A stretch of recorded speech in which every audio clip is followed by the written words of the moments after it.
So chaps, Ender's Game, it's one of those books that's thwarted studios for years and years. What we've ended up with is a big budget independent film. Did it have that level of intimacy on set that you perhaps wouldn't get with a huge movie?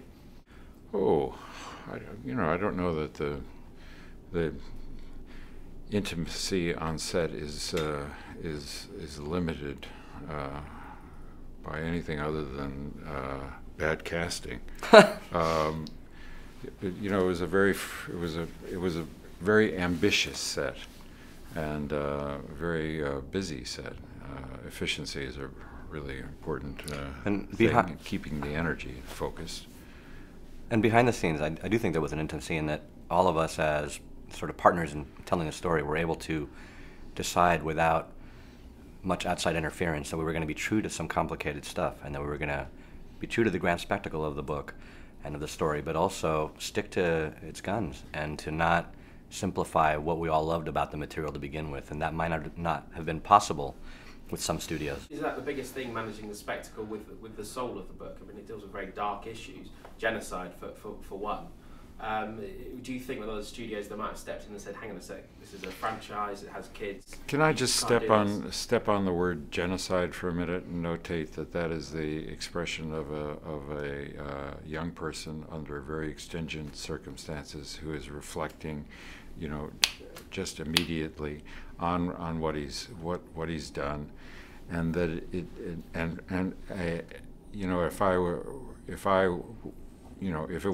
if the script allowed me the opportunity, I'd say, wait a minute, kid. Genocide?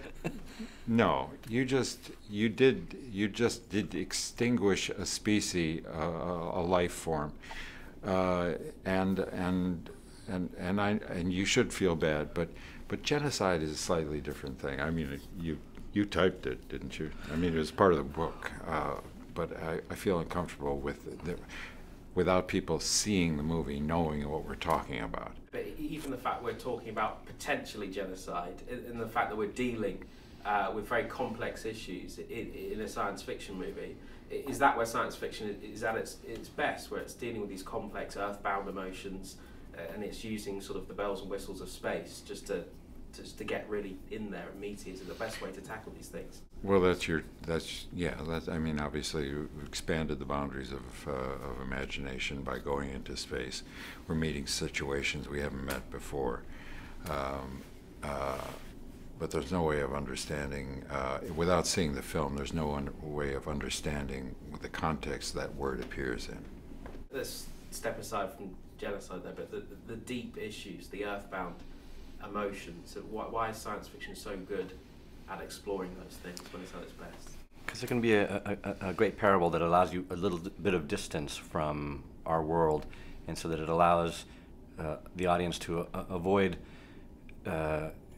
anger or taking an easy side because you're seeing it a little bit in a unique environment, and so it actually clears the mind for a good discussion, and it allows you to look at issues in a new way without the trappings of the politics of our earthbound concerns. When you see something out there, particularly in a grand spectacle, it's a nice way for the medicine to go down, and not that it's medicine, but you know what I mean. It's a great place to have stories that you might not otherwise be able to tell if you were just telling them in the real world. Now, Ender's Game, it's got a huge cult following, a dedicated fan base. You've both been involved in films with that following, Star Trek and the other one, Star Wars. I mean, do you feel extra pressure when you're involved with something that people have such ownership and love for, to sort of appease them as well as generate new fans for this? I don't feel anything but a sense of responsibility to serve them with good work. There's a special responsibility when there's a book involved, I think, to satisfy the people who enjoyed the book and found it useful to them. But so much of the book was the interior thoughts of the character himself, and that has to be dramatized, taken out of his head and put on screen. That's a difficult job.